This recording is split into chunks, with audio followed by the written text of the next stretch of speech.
కర్మ గొప్పదా విధి గొప్పదా? చాలామంది విధి విధానాన్ని ఎవరూ మార్చలేరు అంటారు.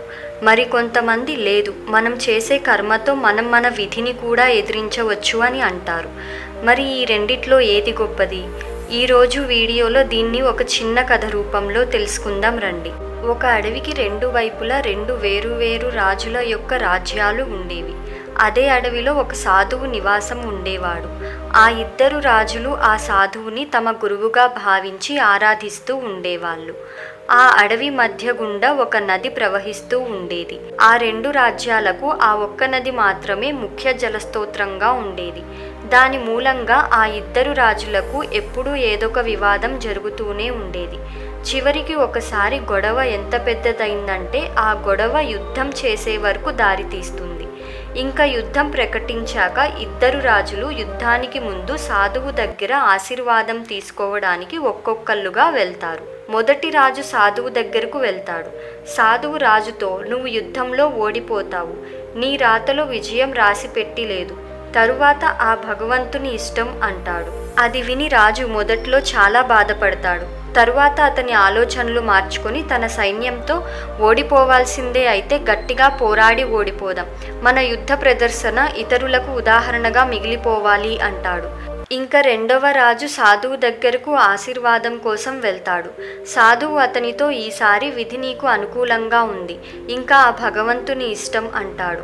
సాధువు మాట వినగానే ఆ రాజు ఆకాశాన్నంటినంత ఆనందంగా అయిపోతాడు.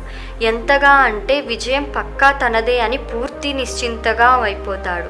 తన సైన్యానికి కూడా విజయం తమదే, విధి మనకు అనుకూలంగా ఉంది అనే వార్త చేరవేస్తాడు.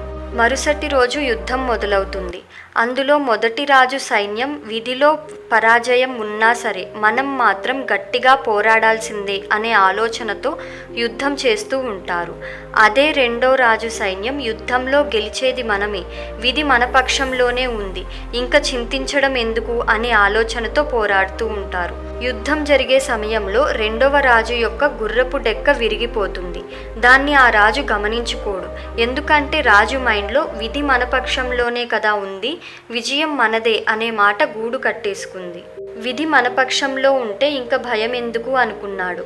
కొంచెం సేపు తర్వాత ఆ రాజు యొక్క గుర్రం కింద పడిపోతుంది. గుర్రం కింద పడడంతో రాజు శత్రువు చేతికి చిక్కుతాడు. ఇంకా అతని సైన్యం ఓడిపోతారు. యుద్ధం ముగిశాక సాధువు కూడా యుద్ధ భూమికి చేరుకుంటాడు. సాధువు రాగానే ఇద్దరు రాజులు ఒకేసారి ఒకే ప్రశ్నను అడుగుతారు. అసలు విధి విధానం ఎలా మారిపోయింది గురూజీ అని అడుగుతారు. అప్పుడు సాధువు నవ్వి, హే రాజన్, విధి ఏమీ మారలేదు, అది దాని స్థానంలో స్థిరంగానే ఉంది, కానీ మారిపోయింది మీరు. సాధువు గెలిచిన రాజు వైపు చూస్తూ, మీరే చెప్పండి రాజా, మీకు తెలియక ముందు మీరు కేవలం సైన్యంతో యుద్ధం చేయడానికి మాత్రమే నిర్ణయించుకొని ఉన్నారు. కానీ మీరు పరాజయం అవుతారు అని తెలిసి కూడా యుద్ధానికి సంబంధించి ప్రతి చిన్న విషయాన్ని మీరే దగ్గరుండి చూసుకున్నారు. మీ సైన్యాన్ని ప్రోత్సహించారు. పగలు రాత్రి ఒకటి చేసి యుద్ధానికి సిద్ధపడ్డారు. సాధువు మళ్ళీ ఓడిపోయిన రాజు వైపు చూస్తూ, మీరు యుద్ధం చేయకముందే మీ గెలుపుని పండగలా చేసుకున్నారు. ఇంకా సైన్యం దాకా ఎందుకు, కనీసం మీ గుర్రం మీద కూడా మీరు శ్రద్ధ వహించలేదు.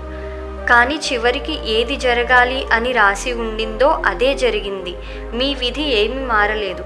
కానీ ఎవరి విధిలో ఏదైతే రాసి ఉందో వాళ్ళే వాళ్ళ వ్యక్తిత్వాన్ని మార్చుకున్నారు. ఇందులో విధి మాత్రం ఏం చేయగలదు, మీరే చెప్పండి అని అంటాడు. విధి, తలరాత ఇది ఇనుము లాంటిది. ఎక్కడైతే కర్మ అనే అయస్కాంతం ఉంటుందో అటువైపు అది ఆకర్షించబడుతుంది. చెప్పాలంటే మన కర్మ యొక్క ప్రతిఫలమే విధి. సరైన కర్మ అంటే సరైన పని చేసి విధిని మన వైపు తిప్పుకోవచ్చు. కానీ విధి, తలరాత మీద ఆధారపడి కర్మ చేయకుండా అంటే ఏం పని చేయకుండా కూర్చుంటే పరాజయం, దుఃఖం, అశాంతి ఇవే మన వైపు ఆకర్షించబడతాయి.